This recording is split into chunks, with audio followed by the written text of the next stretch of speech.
Hello, everyone, and welcome to this episode of Wings Podcast. This is your host, Milind Agnihotri.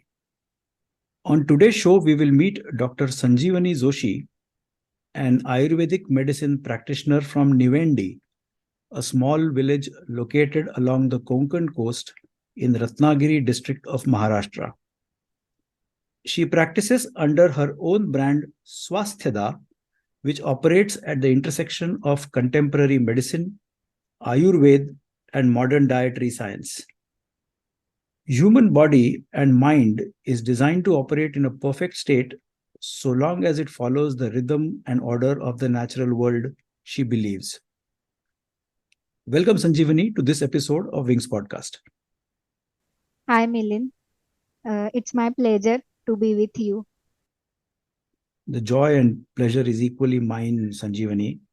I'm so happy that we are having this conversation, though over a Zoom call where I am based and out of Pune right now. I know you are connecting on this Zoom call from Malgund, which is close to Nivendi, where your clinic is based. So why don't we begin our conversation, Sanjeevani, by trying to understand what is this place called Nivendi in terms of its geography, its people, and let's say its way of life. So, Nivendi is a small village which is situated in Ratnagiri District, and we can say it is a remote village having its population around 3 or 4,000 only. And it is very close to nature. People here enjoy rural life, and there are not much facilities, like we have no grocery or any other shop in our village. So whatever we have to buy, we have to travel at least 4 to 5 kilometers for that. Then at my home in Nivendi, we have no Wi-Fi access, or that network issues are there. But still, if we concern about natural beauty and nature, then we are much more rich and with all the resources as compared to uh, city people. So why don't you describe this place, or when you step out of your house in Nivendi, what is it that you see around?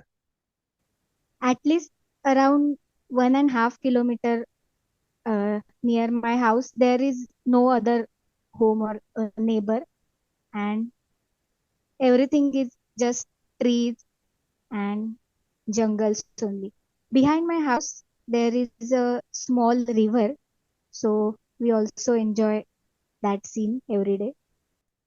Since when are you living at Nivendi? Since my marriage, uh, around 1.5 year now, it has been 1.5 year. So since then, I am living in Nivendi. So Sanjeevani, after doing your bachelor's in Ayurvedic medicine and then master's in nutrition science, you had an option of coming to a big city like Mumbai or Pune or any other place, but you chose to live in rural Ratnagiri. Would Yeah, love to know what made you make that choice. I would say my love for living in a small village, or enjoying rural lifestyle. It comes from my childhood journey, as I grew up in a small village called Khed, which is located in Ratnagiri district in Konkan, with my parents, grandparents, and elder sister. And my father, by profession, was a physics professor at that time, but he used to refer himself as a farmer. He had a farm and he used to cultivate some fruits like coconuts, bananas, and also some medicinal plants there.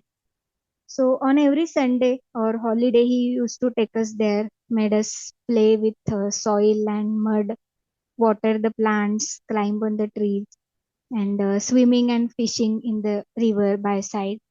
So Basically, I grew up with nature, experiencing and experimenting with it.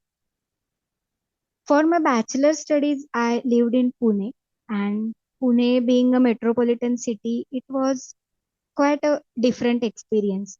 Like speedy life and malls and hoteling, etc. But no doubt I enjoyed that atmosphere. But at the same time, while planning about my future, I realized that this mega city lifestyle was not at all acceptable for me. Uh, an incident I remember that once my roommate ordered table cleaning mops from some online shopping site, and when it reached us, I opened it and I was shocked by seeing that it was shipped from Andhra Pradesh to Maharashtra, Pune. So I thought that we are enjoying all this luxury, and for that, nature is getting harmed or nature is paying for our luxury. So I think it was quite an eye-opening experience. And at that time, I decided that no, I don't want to live such a lifestyle. So there were two thoughts around this decision.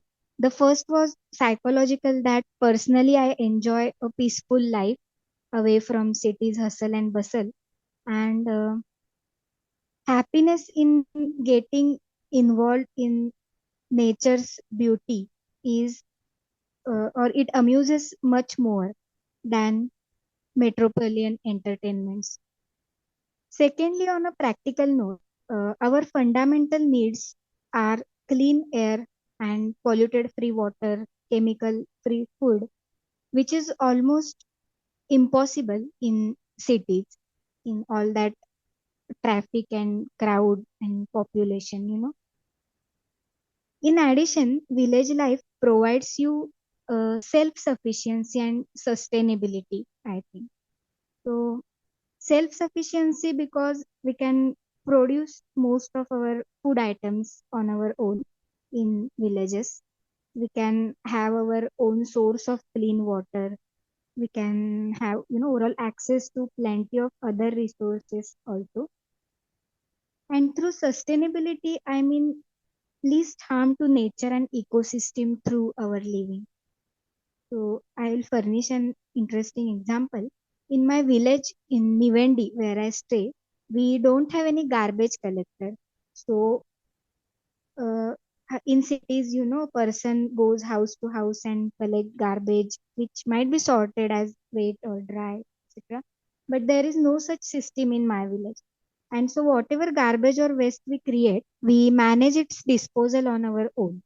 So we compost everything what is organic, and most of the plastic things, containers are recycled. We burn what cannot be recycled or compost. And at last, what remains, we sell it to a junk dealer, which is again recycled. So almost 100% of the waste is recycled. So I guess all such background thoughts took me to the decision that I will settle in a village. And fortunately, my profession allowed me to do so.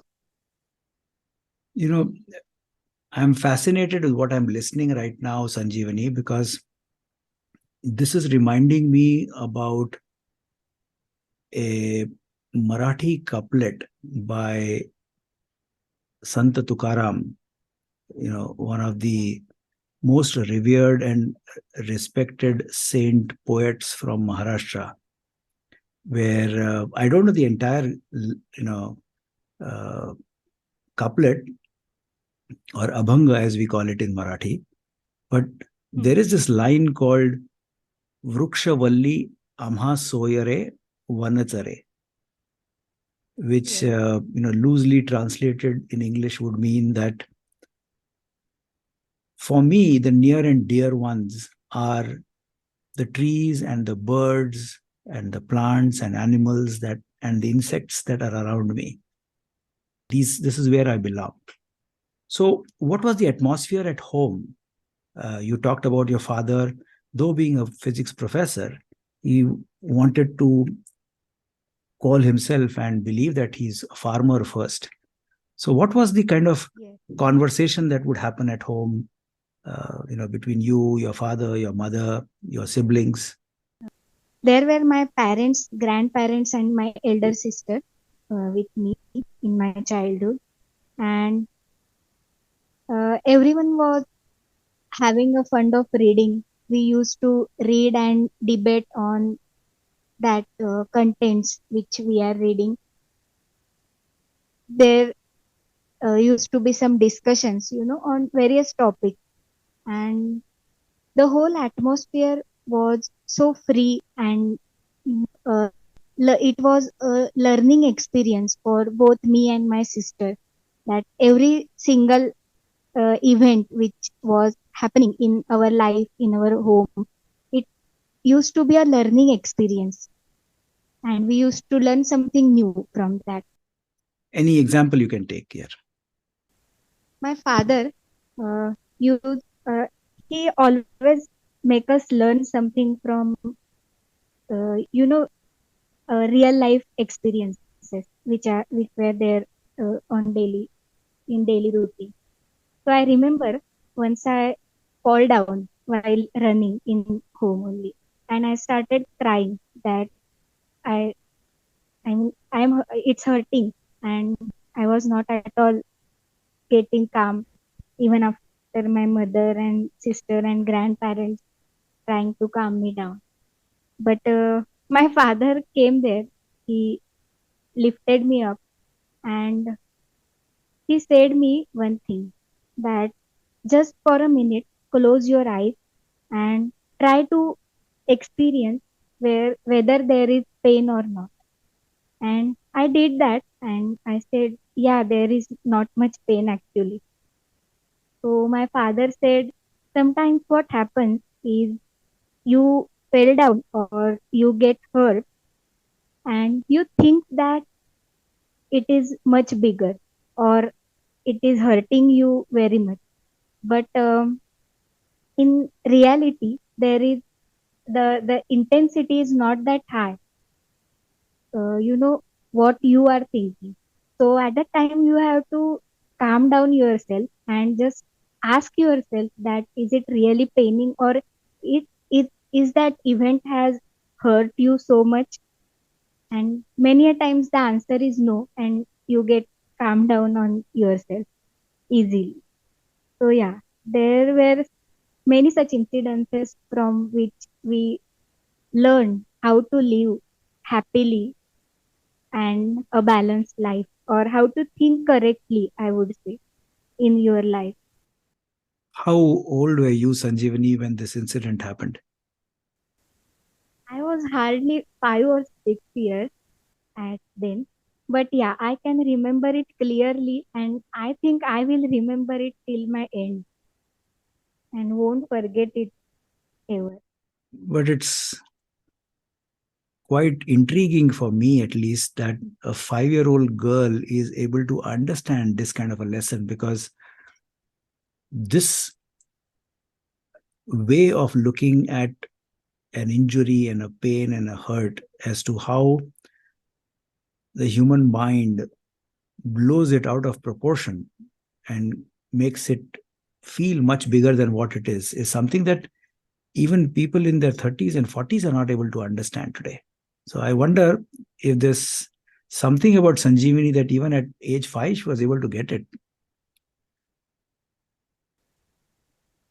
Yeah, no, all the credit goes to my parents only, because Okay. they made us understand all these things in such a simple way. And in all these lessons, which are very intense in one at one way, at one level, uh, and a series of them would have happened to you, I wonder whether what it did to the innocent, childlike, playful Sanjeevani, who just wanted to have fun at that age. No, it was fun only. I mean, there was no pressure or nothing like you have to learn it and you have to act in that way, that matured way. But yeah, with fun and your daily playful activities only, we learned everything.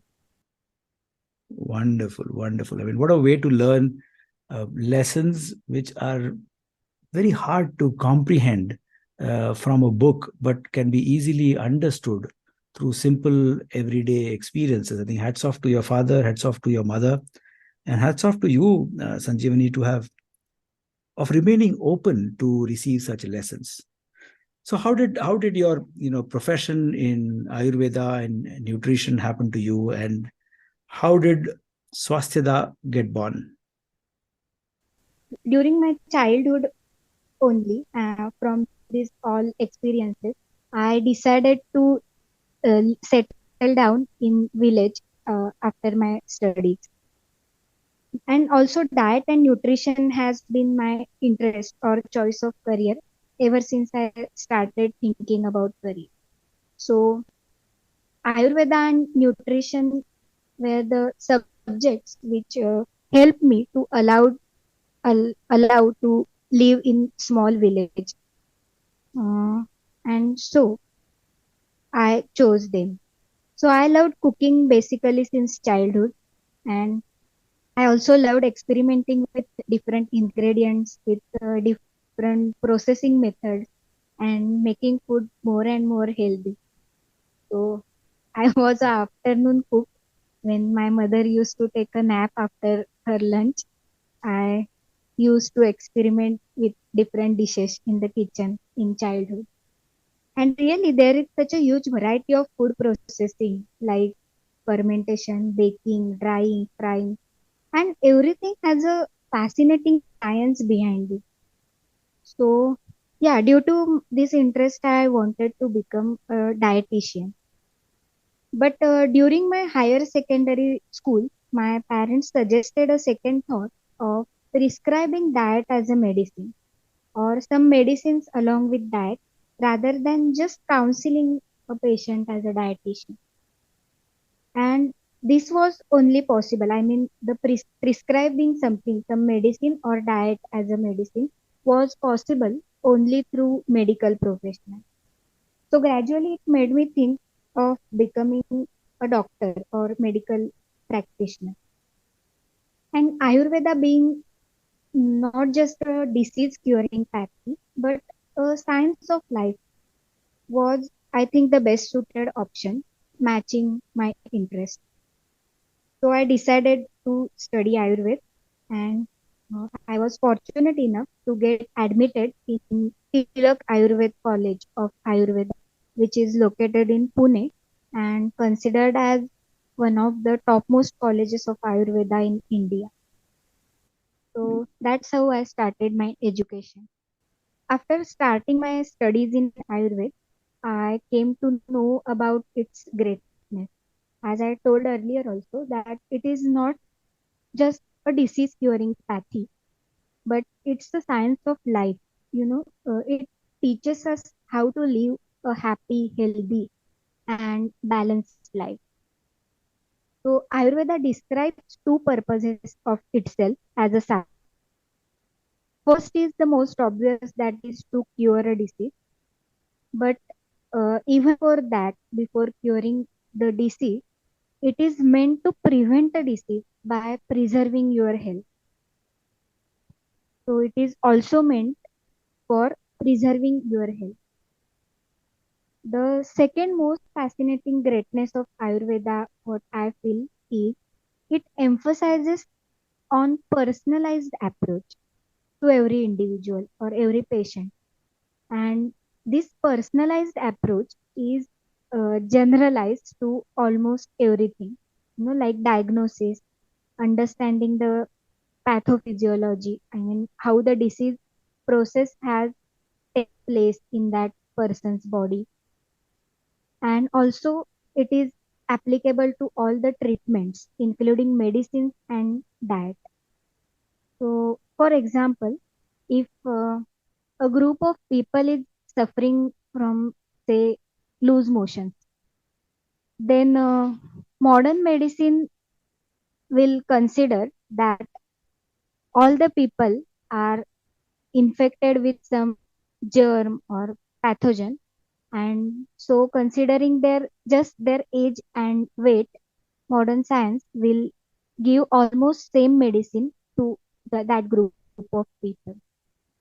But unlike this, Ayurveda will consider every person as a specific and different entity. It will consider his age, his occupation, why the disease has taken place in his body, and according to such uh, personalized factors, it will decide what specific medication every patient will receive in order to cure the disease. So, at the same time, there will be no or least harm due to this medicine to that patient.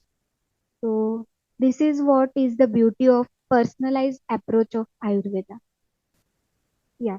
So, during my bachelor studies, at one side, I was learning about all these Ayurvedic principles, and at the same time, I also started learning modern nutrition science. So, at that time, I realized that most of the people who study either Ayurveda or modern nutritional science, they think that both of these sciences have a different approach towards nutrition, and so they have many conflicts, in their basic principles. But I think it is not true, because both of these have quite similar thought processes. What difference is that Ayurveda emphasizes and on what and when to eat. You know, I mean, it has such a detailed descriptions of various food items about its qualities and effects on different body systems and processes, and thus it provides you very empirical and scientific means, including both the ingredients and processings of food, and not only for diseased people but also for every healthy individual. And it considers not only individual but also where he stays, what are his work habits or occupations, what is the current season, and also the personal constitution of that person.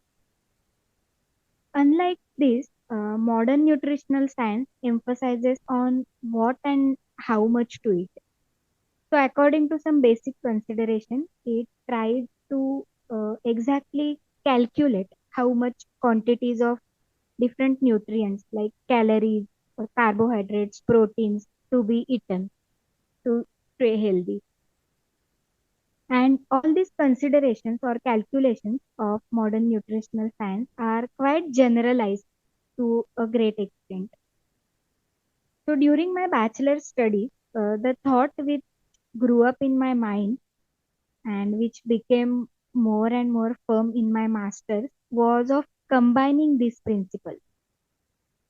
So modern nutrition will decide how much to eat, and Ayurveda will decide what and when to eat in personalized manner.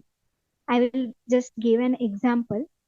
So, if I want to make a meal plan or plan for myself, then modern nutrition science will consider a 27-year-old female with say sedentary lifestyle and my BMR around 22, and will calculate how much energy, carbohydrates, proteins, fats, and other micronutrients I should eat.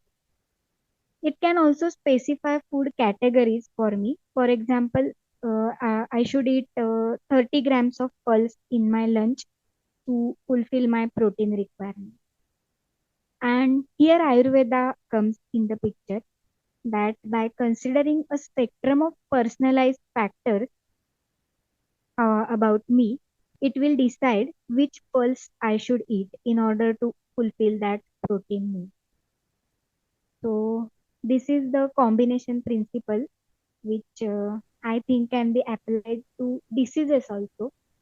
And in order to get a whole diet plan which won't cause any harm while helping or curing further disease.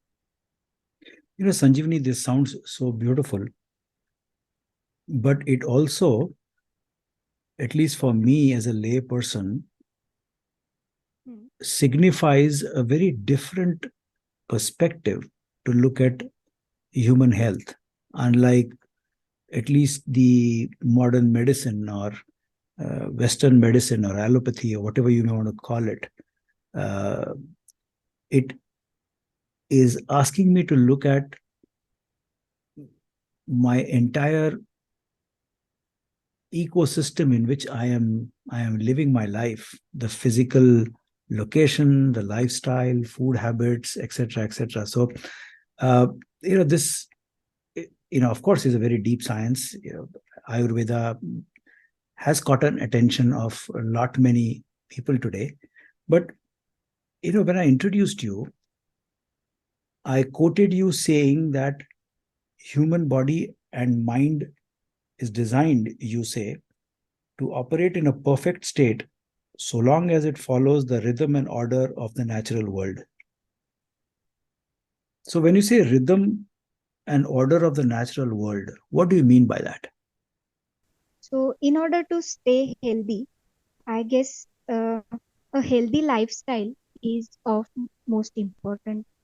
And Ayurveda explains a unique lifestyle or daily routine, which is known as dinacharya. So dina means a day, and charya means whatever routine activities we do in that day. So it is dinacharya. And another uh, way of healthy lifestyle is following rutucharya. Rutucharya is rutu means season, and charya is again whatever activities we do. So Rutucharya is actually season suitable changes that we have to make in our daily routine in order to stay healthy or for our optimum health. As common man or common people who don't know much about Dinacharya and Rutucharya, I guess uh, whatever are our festives, which we follow in our uh, places, where we stay, that festives are actually Rutucharya only because they are designed in such a way that our body or they help our body to cope up with the changing weathers and seasons. To take an I example can of give a some examples. take an example of a festival, and then you can explain the Yeah, dinacharya and yes. rutucharya around that. So I'll take an example of Diwali, which is celebrated in most of the parts of India. So Diwali is in around which it comes in October to November when winter starts and the atmosphere becomes more and more cold. So at that time our digestion is good. So it is expected that if you eat some nutritious foods which are rich in carbohydrates and sugars and fat, it will help your body to stay healthy. So if we look at the uh, dishes which are especially made in Diwali, then all these dishes are that these are sweets and they are, most of them are fried. So yes, the food is designed in such a way that it helps us to cope with the changing weather. Another important tradition in Diwali which we follow is Abhyangam and Udvartan. So Abhyangam is massage with some fragrance and oil, uh, which helps us to avoid that dryness coming in which is coming in winter. And Udvartanam is it is basically some medicinal plants which are dried and powdered, and we have to apply it in a paste-like manner to our body, which helps. to uh, avoid the effects of that cold and whatever the effects of winter on our body. So it all these dishes and all these rituals which we follow in Diwali overall make us stay healthy, us stay warm, and You are right, Sanjeevani, because in India we have this concept called Chaturmas, which is around the monsoon period of, let's say, June to September, when it rains across the country, at least in most parts of the country, and especially the soil gets wet, and whatever are the roots that we eat, whether it is the potatoes or the onions, etc., etc. In colloquial local languages, we call it that those food are varja, which means you shouldn't be having those. So, and of course, there is a festival around it, whether it is a Nag Panchami in Shravan, or any such festivals that happens there. Shitala Saptami is another festival that is spent, celebrated during the year. So you're right. For simple, ordinary people who do not understand much of science and much of intelligence that goes around with it, these are simple ways of introducing uh, a way of living and a kind of nutrition which, if one conforms to, as you say, the dinacharya and the rutucharya, which is the daily set of activities and season based activities, to a very large extent the human body will remain healthy, is what I hear from you. Sanjeevani, as a practicing Ayurvedic doctor, in addition to your medical practice, what are the other hobbies and passions that give you joy? yeah. So the first one is studying. Unlike many others, studying is my hobby, and I always found study fascinating. Knowing some interesting and mesmerizing facts, looking a thing through variety of perspectives. What else can be more interesting? Even in my bachelor's and master's study, uh, I enjoyed my study a lot because I was never marks or rank oriented. Of course, all the credit goes to my parents as they never pushed me for best marks or grades, but they have always encouraged me to understand and apply what I'm studying. So I remember a childhood incident that I heard one of my friend's mother telling her that if she improves her grade that current year, she would get a new bicycle. And I came home running and told my father that, see, if I get that same grade, he has to bring me a new bicycle. And I was quite happy because I was sure I will get those grades. So I will be getting a new bicycle. Mhm. My father laughed and said, is it so? Then do one thing, you don't study. I was shocked and why you are saying that? But he said that you should study for not for any reward or something, but studying itself offers an intensive of pleasure or happiness. So study only if you are enjoying it, and study for enjoyment. Understand what you are studying and try to apply it. So yes, tasting that sweetest pulp of what is being studied, it became my hobby since my childhood. So, any other hobbies or any other passions that you have? So, reading is my another most favorite hobby since my childhood. Might be because I have always seen my grandparents and parents enjoying reading different books and vigorously discussing, debating on their contents. So, not only this, my grandfather had was author of couple of books on Rigveda and Upanishad, and my father also has written a few innovative books on nature and health. So I guess reading is in my genes. And though I enjoy academic books when it is free time, fictions are my favorite. And especially those fictions depicting nature and simple ways of living, they fascinate me more. Any And favorite author regarding, or any favorite of author of yours or any particular book that has left a mark on you? so Gonida is my favorite author, and he is one of the renowned writer in Marathi literature. I really adore his writing. So I can here give an example of a book, Machivarla Buddha, which is written by Gonida. It is a fiction of a common man named Buddha who grew up and spent his all life in a very remote village, and then he shifted to a city to live with his son who is working there in city.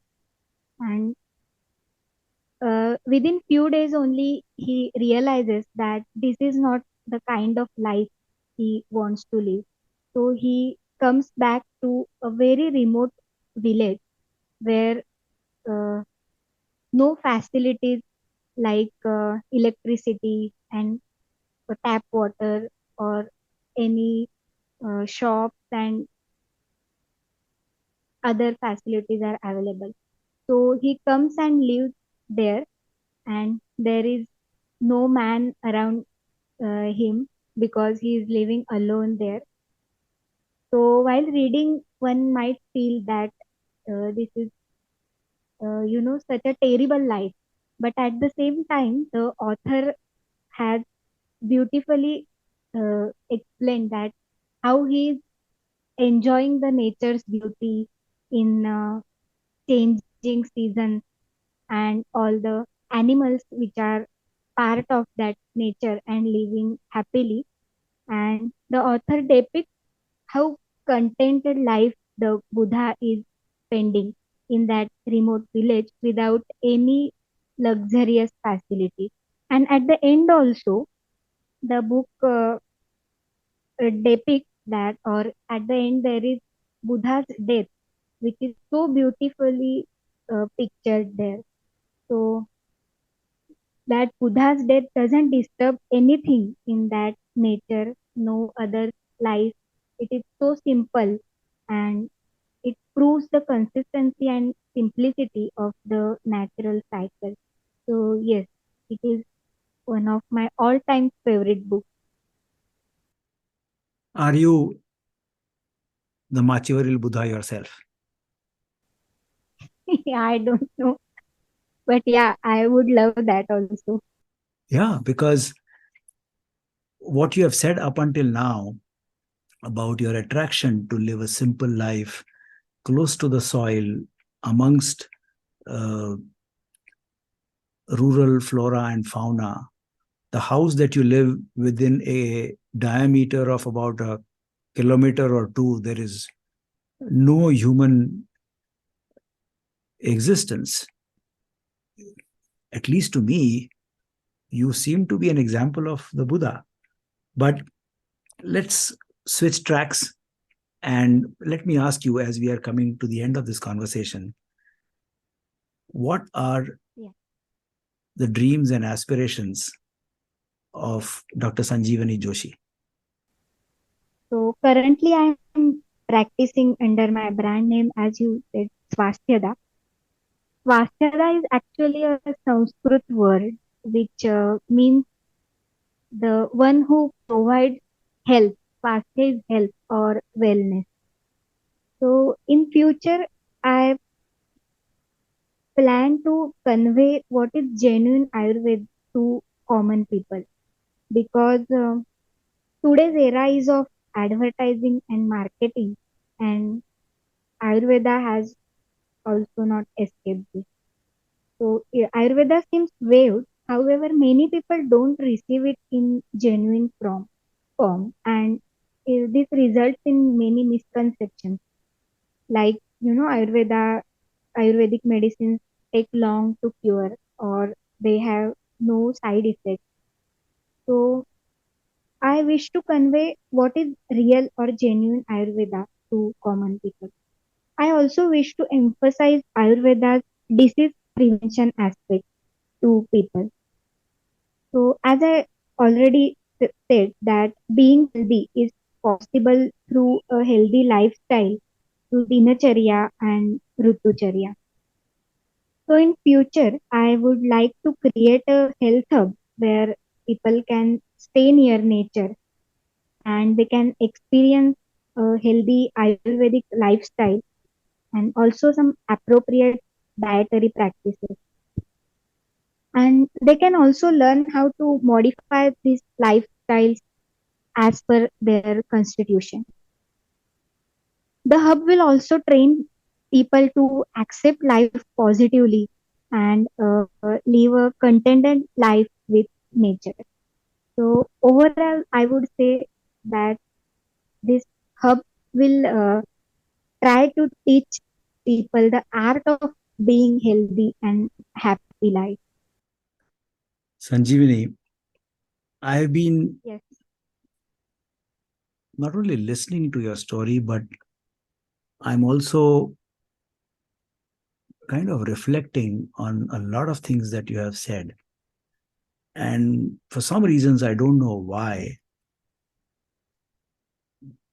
very instinctively and intuitively, my mind has gone to a concept that I read in Zen Buddhism long time back. Uh, there is this concept called the ox herding tales, Okay. and it's a set of 10 pictures. And specifically, my attention, thanks to your story, is drawn to a picture which says riding the bull home. And I'm going to read a set of lines for you because these lines are reminding me or giving me a picture of Sanjeevani. The Okay. lines go like this: mounting the ox, slowly I return homeward. The voice of my flute intones through the evening. Measuring with handbeats the pulsating harmony, I direct the endless rhythm. Whoever hears this melody will join me. Whatever may be the meaning of Definitely. these lines, but the last line, which says, whoever hears this melody will join me,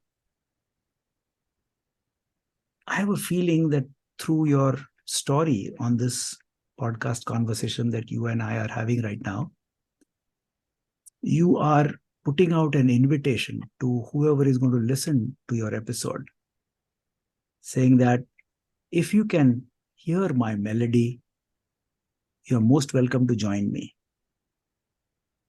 That's the takeaway for me from this conversation. I can't speak more on this. Let me soak in and be with this feeling. But let me ask you as we end this conversation, how did you find this experience? Yeah, it was a great experience for me also because many times we say that I am this and I am that. My thoughts are like this, but when we try to uh, you know compile it for sharing it with others, we sometimes actually find ourselves different. So yes, the journey for me was also much enriching and I enjoyed it a lot. Thank you so much, Sanjeevani. And I hope and pray that someday Asha and I are able to visit you in Nivendi and at least for a day, try to live a life like you do every day. Definitely. And I'm sure you will enjoy that. Of course. I'll enjoy two things: the surroundings that I will be a part of, and more importantly, your company, Sanjeevani. Thank you so much once again. Wish you good luck. Take care Yes. and see you soon. Thank you for your time today, my dear listeners. This is your host, Milind Agnihotri, signing off. Goodbye, take care, and stay safe.